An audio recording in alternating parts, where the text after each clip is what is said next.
Hey guys, today I'm going to be redoing my Yorick tips and tricks section. I'm a bit sick because I got a cold, a sore throat, so I apologize if I do sound a bit weird.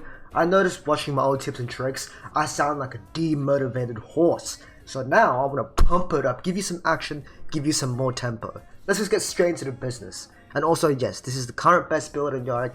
For anyone asking, go this build. So the first most basic combo, the most important, I know everybody's like, haha, it's such an easy combo, who cares, whatever, blah blah, but it genuinely is really important. Auto Q, do it as fast as possible, okay? It can't be something like no clunkiness, you know, no tomfoolery, no bullshit. You want to do it instant, you want to do it quick, okay?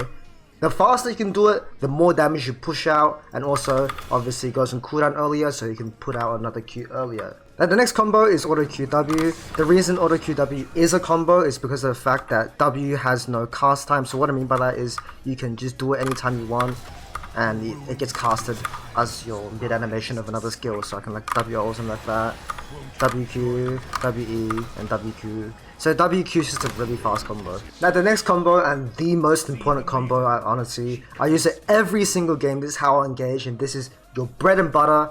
And obviously it's just the E, W, Auto Q. So the reason that's a combo is because, you know, E puts the ghouls on top of them, W lock them in so that your ghouls can hit them, and Auto Q to do the job yourself. Now something worth noting is this combo does a lot more damage when you have ghouls out, obviously because the ghouls will jump and do damage. If you don't have ghouls, you can see it's just a very limp deck. So let's just compare it, right? So I'm going to E, W, Auto Q on this target dummy, and we'll see how much damage I do. So you can see I did 1386, and then we're gonna have Maiden and Ghouls out and see how much damage we do on this target dummy. You can see I did 2.500, 2.7k, somewhere around there. A lot higher number. Obviously this number changes a lot depending on how much AD you have, the Ghouls you have, and your build. But general consensus is your combo and your main damage is gonna be from the Ghouls, so remember that.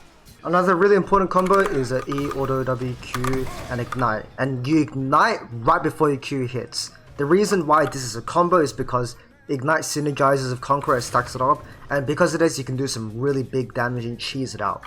So one of the most common ways to get solo kills is I'll just, you know, do my normal combo, do Auto Q, Auto a little bit, and then add a very big shot like this. And the reason this is a lot of damage is because the Auto Q Ignite, obviously Ignite does the finishing touches of the damage, but also the Q executes really hard with the fully stacked Conqueror. And if you really want to finish it off, you can toss ghouls at the enemy right as they run away. Now the last combo I wanted to talk about that I didn't talk about in my first video, and I really should have because it's really important, is the EO.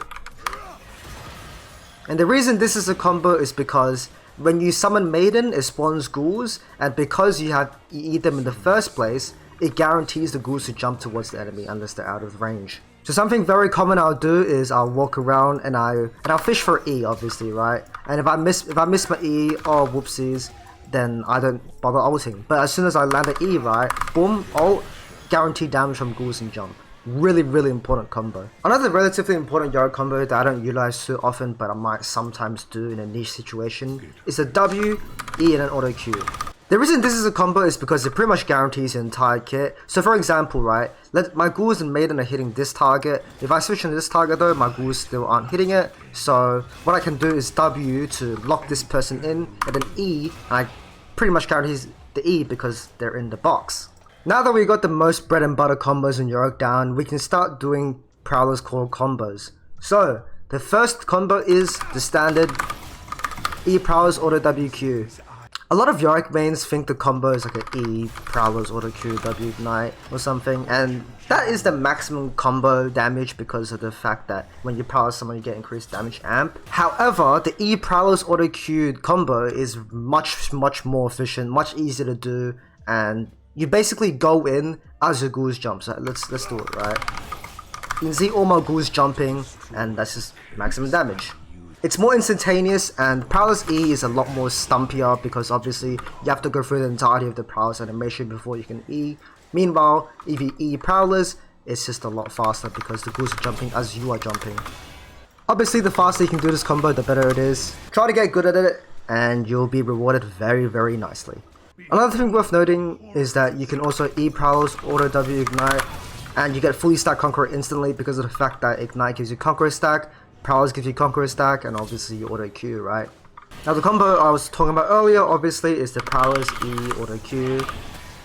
And this can be a combo if the enemy doesn't know that you have Prowess, if they don't expect it. So it's very, very common I do it on enemies who just don't know how Yorick works. If I notice they're playing really weirdly, then they're struggling, you can just suddenly Prowess onto them and then you guarantee you a Prowess. Something worth noting about Prowess Claw is that it's very, very weird on its movement. So what I mean is, even though it's this practice tool and I'm doing the dummies, I always land behind them obviously. In game, enemies can obviously move. So something very common is I'll Prowess the enemy, and rather than landing straight behind them, I might land right in their face. And obviously this can make it a little hard to land E. However, because you are so close to the enemy, obviously it lands really quickly and it's almost instant. Don't miss your E after your Prowess, otherwise it's going to be really, really awkward. That's another reason why I just like E Prowess, because you can just shoulder check sort of. If you Prowess and then you miss your E or something, then you're all out of juice and you just don't have access to ghouls. Meanwhile, if I just E and stuff, I don't need to go in with Prowess yet. But if I E, ooh, I'm going Prowess, boom. With that being said, let's get started on the flash combos. There's quite a few that I've learned since the beginning, and I'll just go with the one that I taught originally that is really, really devastatingly important, and that's obviously the Q flash. The reason the Q flash is such an important combo is because with Yorick you don't have much mobility and you want to dish out damage while running around. The way you play Yorick is you just do this and you run around, right? And let's say you're getting engaged on and you want to, you're going to run away, you may as well just Q flash on the... And let's say you're running away, right? You may as well Q flash on the way out. It's a really important combo because you can either use it to dodge abilities, displace the enemy, whatever it is, right? It's a bit weird, so you have to get used to Q flashing. Obviously I f it up sometimes, that's because I'm just used to doing it really fast. One thing worth noting with the Q flash is because your Q is uncancelable and the windup cannot be cancelled, the second your Q pretty much just even touches the enemy, it's instant.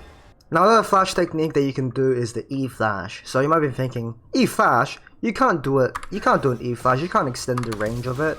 One thing you can do with E flash though is get your E to land a lot faster. For those who don't know, Yorick's E's projectile time is based on how far it is, so if you do it really close it's almost instant, if you do it far, obviously it has to travel through the air, so it takes more time.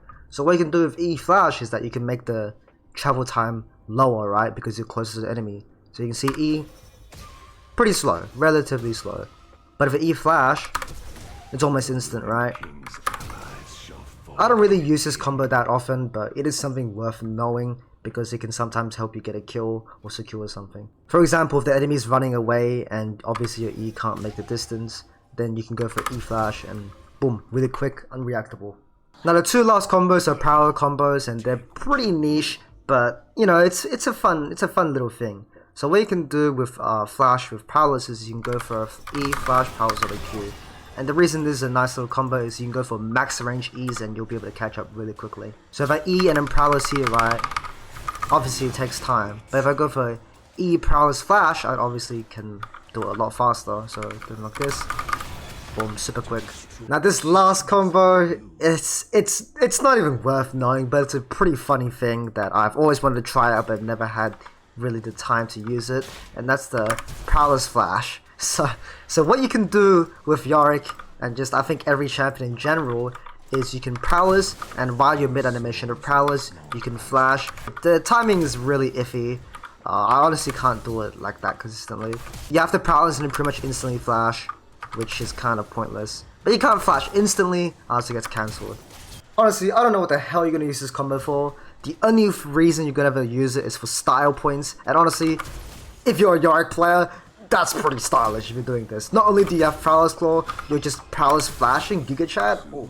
Now my final tip for anybody trying to learn the Yorick combos, especially those learning the Prowess is a really weird ability where even if your cursor isn't on the enemy, it'll still track them. So don't be too, don't be too worried about like, oh, get in the face. You can just like, you can see, look at the cursor, right?